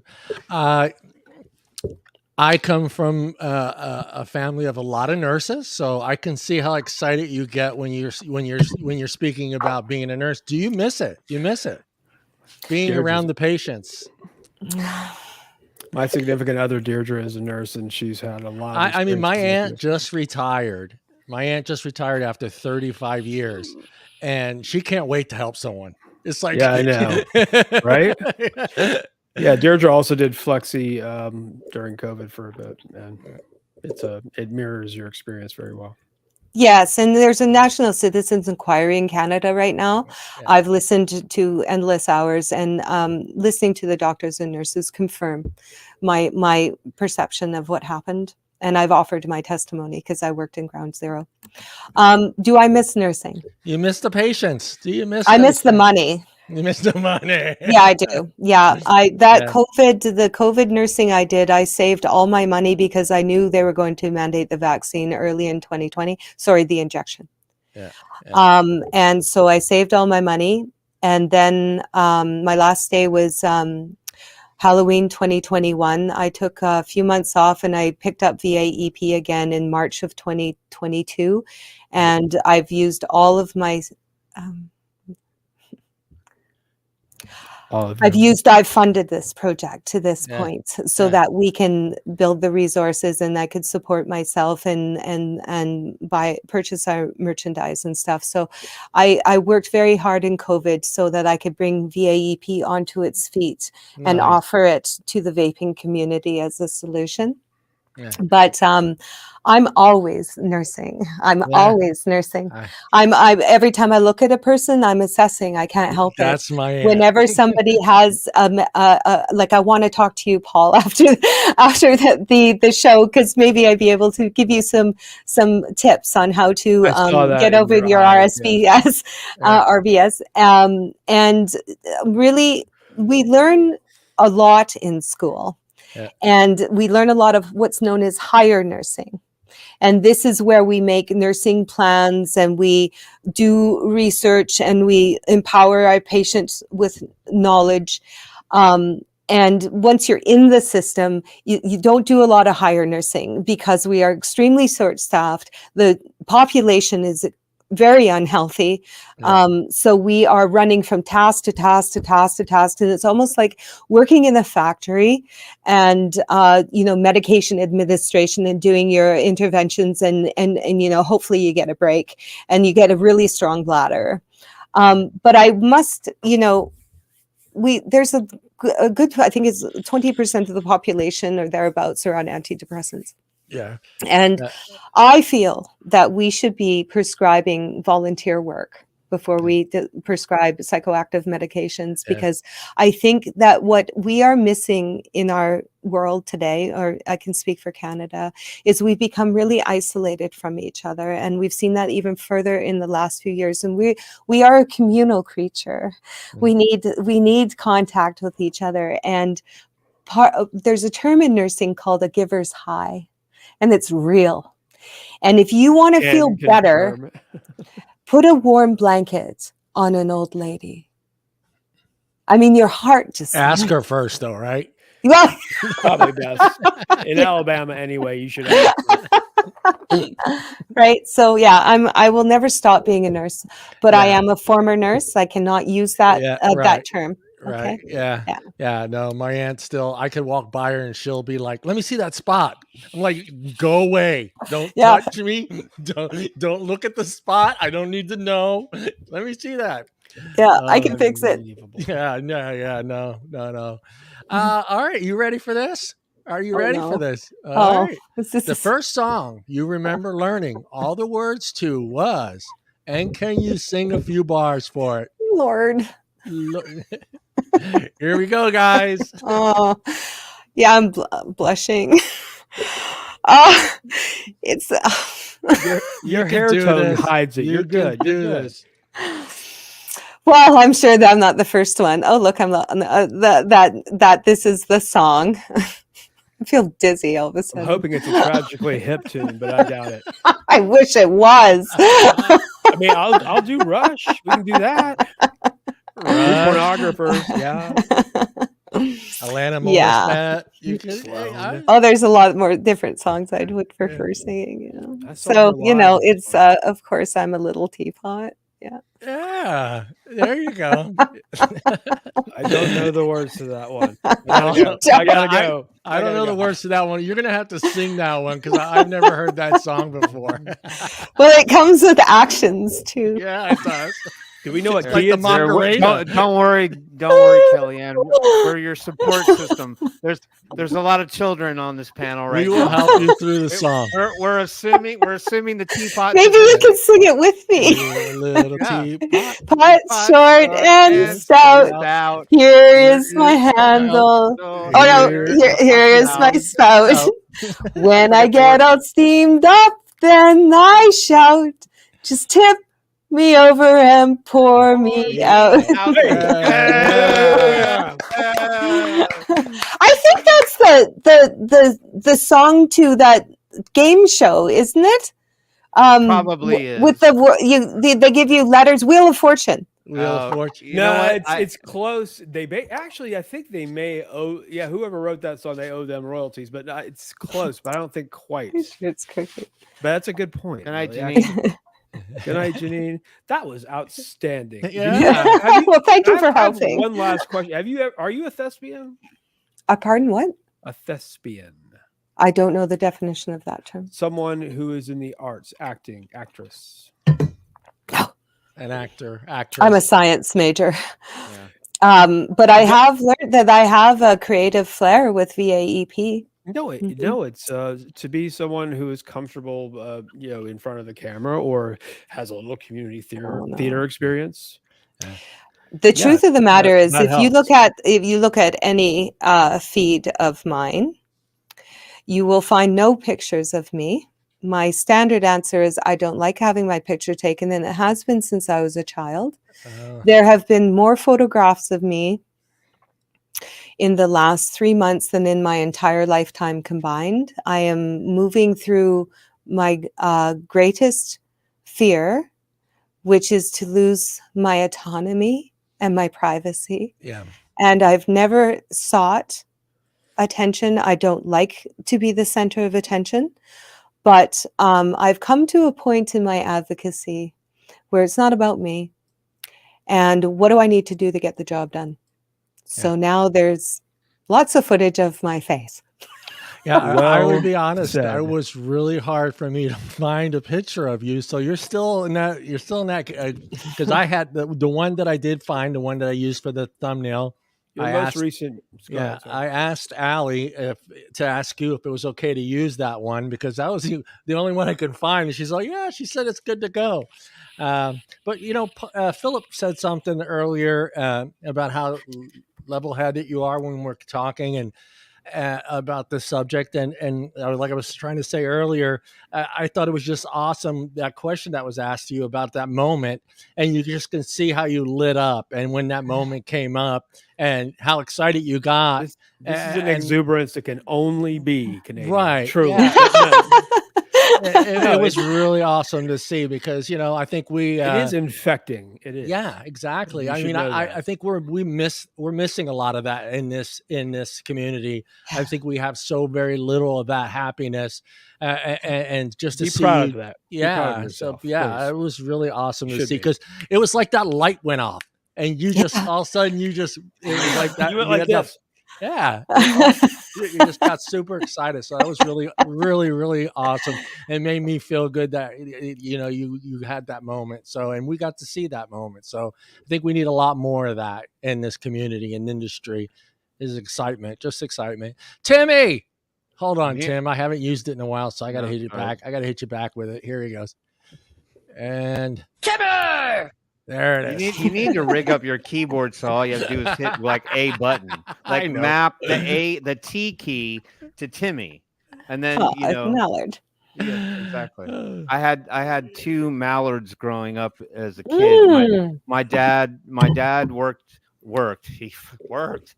He owned a hobby store for 15 years, and he had he used to have 2 stores.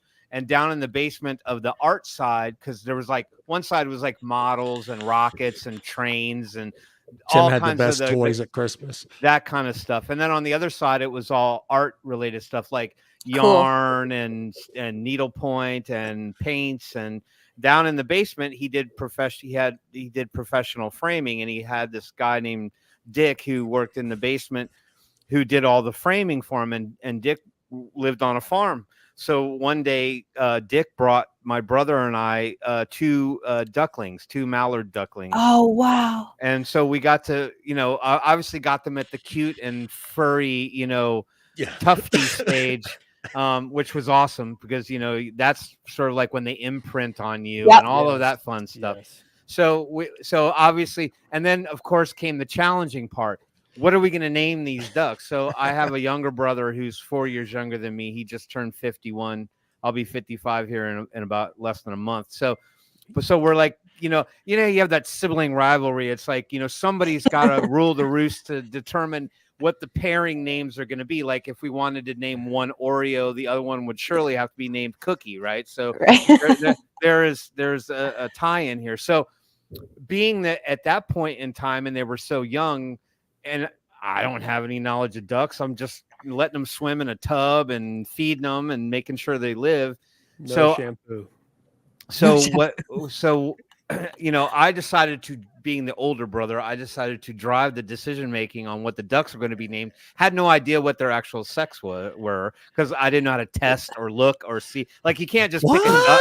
I don't think you could tell at that age. You can't just pick a duck up and go, oh, it's a boy. You know what I mean? Ask them. Yeah, it doesn't work like that. Birds are tough. Yeah. Right. So I decided that I wanted to start the ball by calling one of them Romeo, fully expecting my brother to name his Juliet. Yeah. So he instead decided to name his Chirp because that's all it would do at such a very young age. Benedict Arnold was Chirp.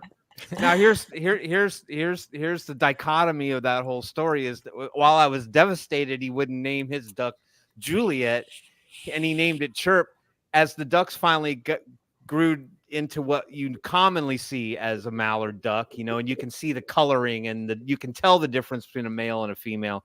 Mine ended up being a male, but he was a very late bloomer and he continued to chirp well beyond his days. And here is my brother's duck, who could have been a Juliet, is now full on quacking. So it was just kind of an interesting story to see that whole thing transpire. So now question, right? I have to go to were they both males, like the birds? No, one was a male and one was a female. So did you get ducklings? No, they got to the point where it was obviously a little bit more difficult for us to manage them because they were farm ducks, but wild ducks all the same. They flew away. Did your brother forego Juliet just to spite you? I don't know, Philip. I don't know. I'll answer your question later. Okay. So to that end, this is the duck segment. Well, right? You started it. Interesting. I know. I'm 55. I'm talking about my brother's duck name. Well done. Continue. Too. So to end the story, my mom had decided that it was time to get rid of the ducks, that we just were not primed to carry these ducks to term. So there was a little place in Tyson's Corner, Virginia called Evans Farm, which is where we grew up and we went all the time as kids. My dad has 8mm home videos of us at Evans Farm feeding the ducks and the whole nine. And they had, ponies and donkeys and horses, oh my, and the whole nine. So my mom went and found, I don't know what she found these tiny little shower rings and we cut them and we put the plastic ring around their leg, because we figured if we let them go at Evans Farm, they would stay there because there was a big population of just local ducks on the farm swimming in the ponds. So we took them there with the little rings around their ankle or their flippers, whatever you want to call them. And we thought that if we ever went back, it would be easier to identify them. Which one's ours? Because a million mallards now at this place. Yeah. And we took them there and we let them go and they were happy in the pond.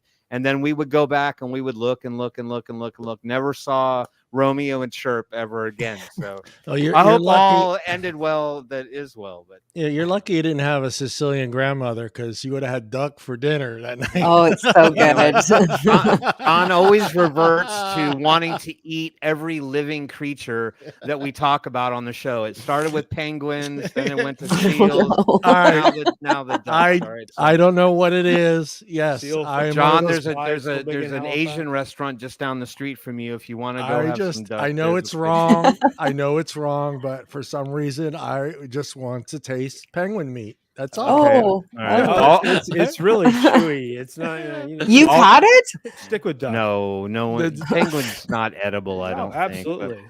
But, all right. Well, so I believe in all creatures. I I'm believe French in. Canadian Jewish living in Alabama. The, I've the had a whole rules, taste of yeah, everything. the rules trust are me. you just don't name them. You just don't name the pets, because eventually, you know. And you You don't just wash don't them give in 'em a name. palm olive Yeah. because they'll start sinking. They won't. Oh, float. no. Their buoyancy is just destroyed. Yes. Oh, Learned Tim, that do the you hard have a vaping question? Yeah, I actually do. I was gonna get to that. Yeah.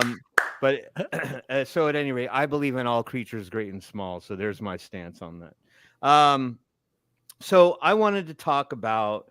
I had a couple questions really, but in terms of coming from an environment where you live in a public health system, it's probably common knowledge to most of us that we kind of feel like, if you take the UK as an example, right? So we kind of feel like, well, the reason why vaping is so welcomed over in the UK is because it's a public health system, and that the doctors and medical professionals would be more inclined to want to push people to being healthier in general. So if vaping is accessible and it's 95% safer, it's a no-brainer that vaping is obviously endorsed by the medical community. But coming from Canada, you made a point about the fear mongering and how that drives why they tote the line. And you said, obviously, keeping people sick and in need obviously drives profit. So in a public health system compared to a private health system, why would they toe the line if the general conception is, or perception is, that in a public health system, the profit's not necessarily coming from the population? It is, but it's collected by the government and then dispersed. And then that's what allows me to go in and get a Band-Aid for free, or get that hole in my head fixed because I fell down, or, potentially get treatment for smoking and stuff like that. Why wouldn't doctors be more open other than risk to their career? yeah, this is a long answer. First of all, it's not free. 50% of our provincial taxes fund our healthcare system. I went into healthcare at 43 years old. I'd had multiple businesses and careers in different industries. And the first thing that I was shocked to see was how grossly wasteful and inefficient it was. Excuse me. The The system- GST in Canada, what is it now? I think it's 5%. The GST is 5%? Yeah. On consumer products like All goods and services. Yeah. Really? Yeah, I so thought- federal. I thought it was closer to like 15, 17, something like that. Well, if you have a provincial sales tax, then it Right, goes up, right. right? Then, Okay. but no, it's 5%. Yeah, that's down from 7. So, as to the UK, the Royal College of Physicians did their research in 2014, the same year I did. My paper came out just a few months before theirs did. So what that means is that learned people reviewed the scientific evidence independently and drew findings which they're qualified to do. And then that information went into the public health system, and policies were made to support harm reduction. I think, like I had mentioned earlier, that the way to survive in healthcare and in any government agency is through unquestioning obedience. I have watched nurses that advocated for change in policies be bullied out of the hospital. I've watched them being shunned by other nurses and doctors. And I was I wrote a 110-page report on my departure from healthcare, 17 pages of narrative and 90 some odd pages of evidence. Wow. The hierarchical structure is so, it is the corporate culture. You cannot question. And if you do, you will be targeted. And why I had over 90 pages of evidence is because it's just the way it is. And they illustrated this in emails, which I thought was crazy reading them, because you're like, you're blatantly showing what we call workplace violence. But because it is the corporate culture, there was no thought to hide that sort of malevolent action. So I think, and I naively thought at one time that we have sovereign nations, that we have like a panel or of experts that, review data and benefit the population with the latest science, that it's reviewed on an unbiased level and it stays current. That's not the case. I'm so glad I don't have a license right now, because I could not say that with a nursing license. Okay. But this is what I've observed. This is my opinion. And I've not seen evidence to the contrary. Okay. So when the UK, the Royal College of Physicians specifically, reviewed the science, and then that infiltrated their healthcare system. If you'll notice what happened in 2016 is there was a lockstep. What was the first time it happened? WHO is the global health authority, and everything is comes down from there. There is no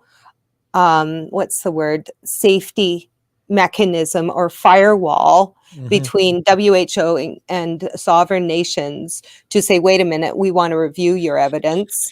And that's how pandemic preparedness plans in every single state, province, and countries based on public health tried and true policies were thrown out in 2020. Now you have to think, if a system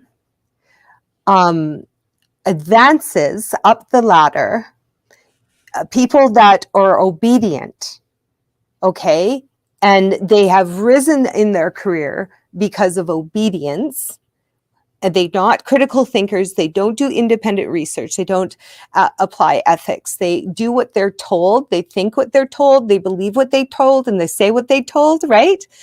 So when you're in a position of power and a new issue comes up like vaping, you just do what you're Brian told. King to the CTP. That's what you do.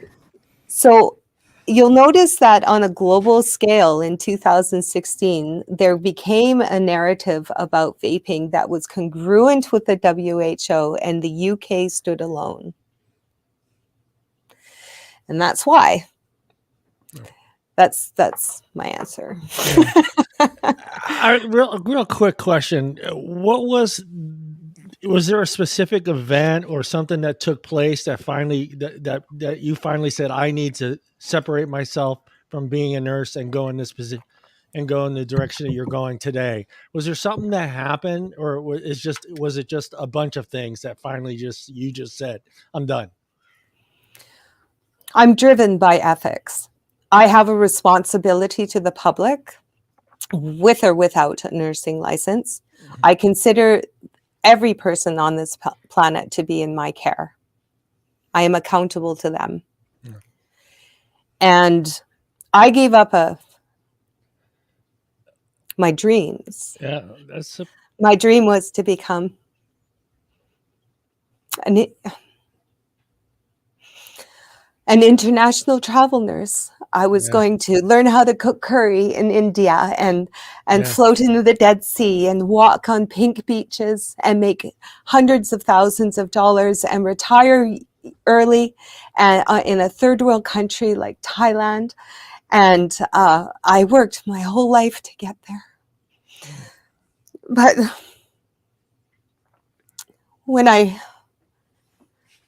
after treating and caring for patients with smoking-related diseases. I'm sorry. That's all right. Okay. And I realized that they were being deceived about the cure for smoking. And it was the only thing that worked for me after 30 years.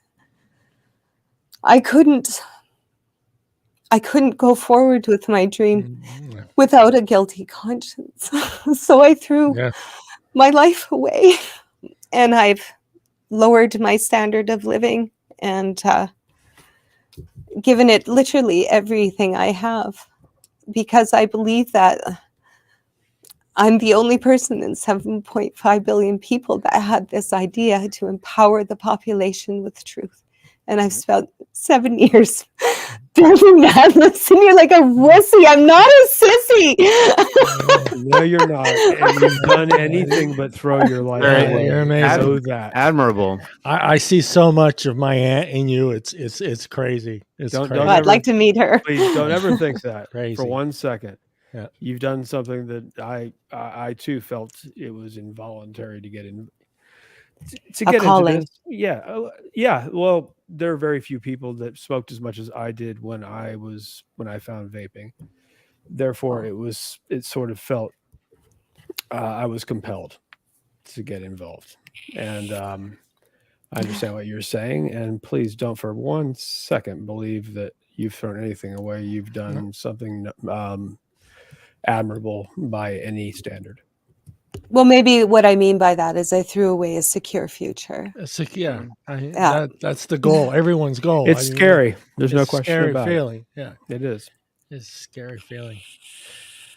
A lot of people do that for the wrong reasons. At least Yep. you have the right one. Yeah.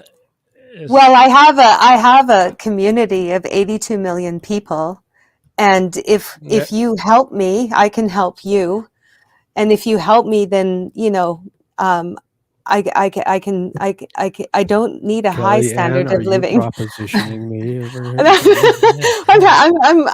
I'm asking the vaping community to seriously look at supporting my project so that we can solve the problem.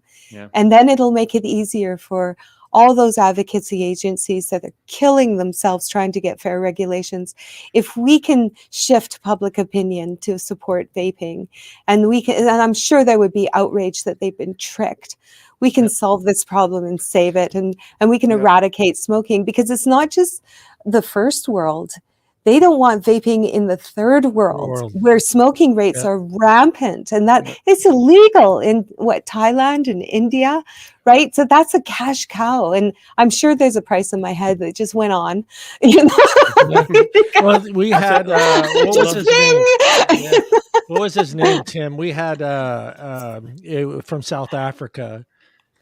Kurt. Was it Kurt?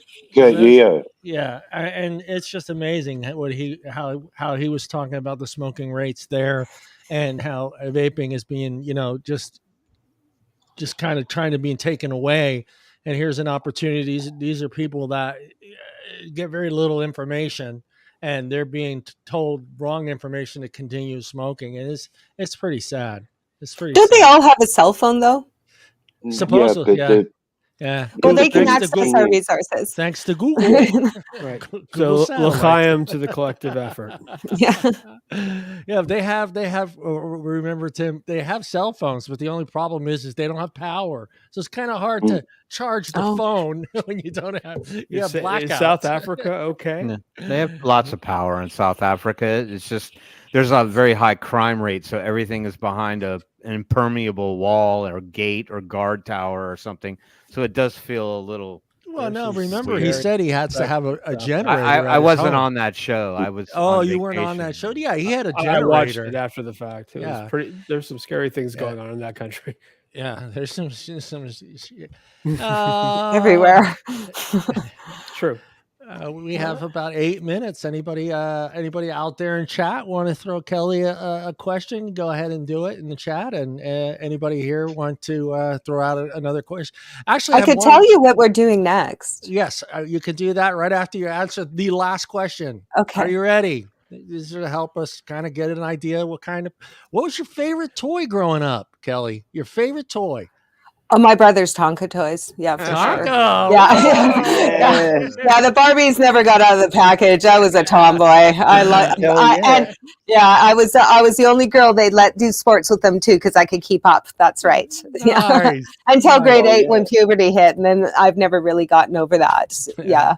Right. Whoa. Nice. Yeah. So go ahead and tell us a little bit about what's coming up for you guys, and How what can you we have- help? I mean, we know how we can help. Yeah, but and tell how us can we more help? about that.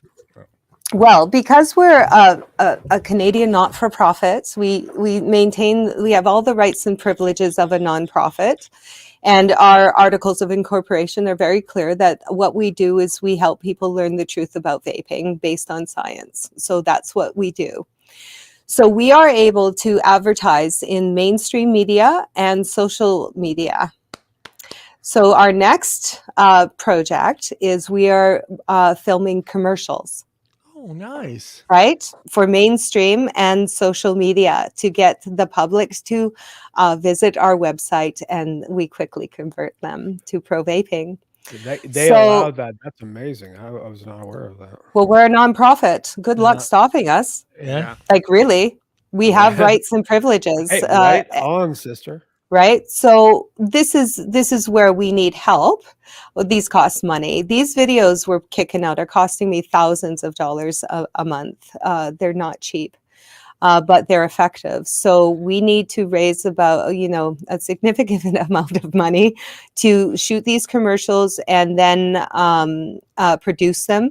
And then what we can offer is people from the community, including businesses, they can purchase the advertising space.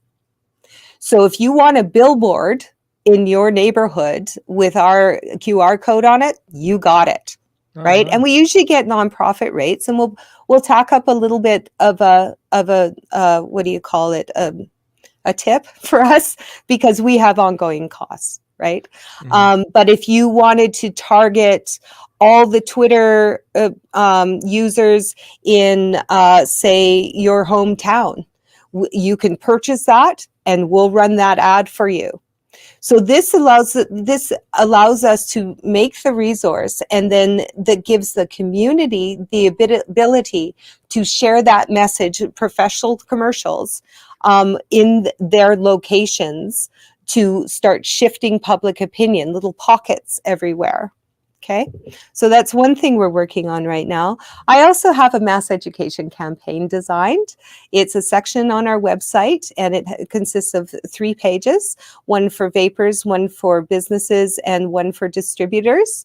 And most of it is super easy stuff you can do that's totally free. For instance, our QR code will be there for download.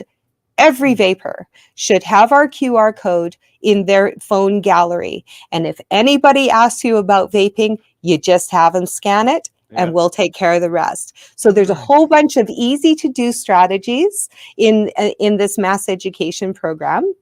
And the thing that you had mentioned earlier, John, is I've watched this with my own eyes. I've seen advocates go from enthusiastic and hopeful to beaten down. Good advocates have just left the scene. And there's this attitude of fighting and losing and fighting and losing. Yeah. So what we're hoping to do with our strategy, which isn't about fighting, it's about empowerment, it's about sharing truth, it's about celebrating harm reduction and taking us out of the closet, almost to say, right? Mm-hmm. And uniting us together with a different emotion behind it, a different attitude behind it, one of hope, one of we can do this, we can shift things, we can do this a different way that nobody's done before, and it's totally doable. Also, there was one more thing. Oh, right, our shop. So we have an online store called VAEPmail.com, vape mail. And we are offering to businesses starting in Canada, because that's all I could afford. And we're only available in Canada. If there's someone out there that wants to bring our merchandise to the US, I'm very interested in help. But yeah, that's the shop. What we are offering our that shirt there is our signature t-shirt. It's unisex, super soft, comes in extra small to 2XL. And then we have some novelties like stickers, decals, and webcam covers. So everybody needs a tote. Everybody needs a tote. I don't have that many. So we are offering a wholesale program to businesses in Canada called VAEP Local Source. And at the top of our shop, we're putting a map, and that with the information saying if you want to buy our gear locally and save on shipping and save on time, please find a local source for our merchandise. And that does a lot of things. That allows businesses, they don't have to be a vaping business, a lot of vapors have businesses, to spread the word about VAEP and to make a little profit. And then because they're on our map, people that are looking to buy our gear instead of getting it online, they're now visiting a business that's local, and that brings new customers to their business. So nice, fantastic. Any other? Yeah, we got about a couple seconds. I want to thank you, Kellie. 8 seconds. Dong, dong, dong. Thank you for joining us. Yes, my pleasure. Thank you for having me. Very awesome. It's awesome having you. I feel bad. I feel so bad that Allie's not here. I tell you, she was trying to get this all set up, and she was super excited, and then she got sick. Well, the next time I visit, she'll be on, I'm sure. Yes, yeah, we're definitely going to have you back on. We're definitely thank you back on. Look forward to it. And I'm going to let the boys say thank you. Timmy, you're up. Well, I just want to say first off and foremost, thank you very much for taking the time out of your probably bit crazy 2,822 hour week to be on the show. It's actually refreshing to entertain more voices from the vape space and advocacy and fighting the good fight, because it just continues to show the people who tune in and watch the show that the fight must go on, and you can't turn a blind eye, and that, we have to continue to keep pushing the truth back out to the public and sway that opinion. And that's kind of where it starts. So I applaud everything that you've done, the sacrifices that you've made, and it's wonderful to have you here, and I hope we can have you back sometime. Yeah. Oh, anytime. Thank you. Aussie. No problems. Thank you, Kellie Ann, for joining us. I've been a long-time fan, and I have spoken to you a couple of times via Facebook trying to figure out how to help you out. But once I'm squared away getting out of the mischief I'm in at the moment, I'll try and somehow organise for your merch to get to Australia, because the more the merrier, I say. And if there's good information, it needs to be put out there. I actually used your website in one of the documents that I put forward when we were going to government here. You were referenced. Thank you. As well as many others. Oh, well, my paper wasn't actually accepted because there was other industries there that are frowned upon by the Australian government, and I just laughed at them. And I said, all right, well, I'll publish the document elsewhere, and you won't like what I have to say. Simple. I would like to meet with you and talk about strategies to circumvent the web censorship in the near future, please. Sure. Yeah. You got it. And Mr. Phillip. Like Paul said, I've been a long-time admirer of yours and what you do, and I think it's very impressive work. And believe me when I say that I have pretty ridiculous standards for that. So well done. And May 31st is always a very strange and emotional day for me. And thank you for making that less difficult. My pleasure. Inspiring. Thank you. As My soon as my pleasure. camera decides to focus. Again, thank you, Kelly. Thank you, everybody out there, for joining us tonight in the chat. We will be back next Wednesday at 4 p.m. Pacific Standard Time. And that's it for us, guys. We'll see you guys in the, we'll stick around. Not you guys in the chat, but us. Bye. Bye, everyone. See ya. I Have a good pushed the night. wrong button. Sure.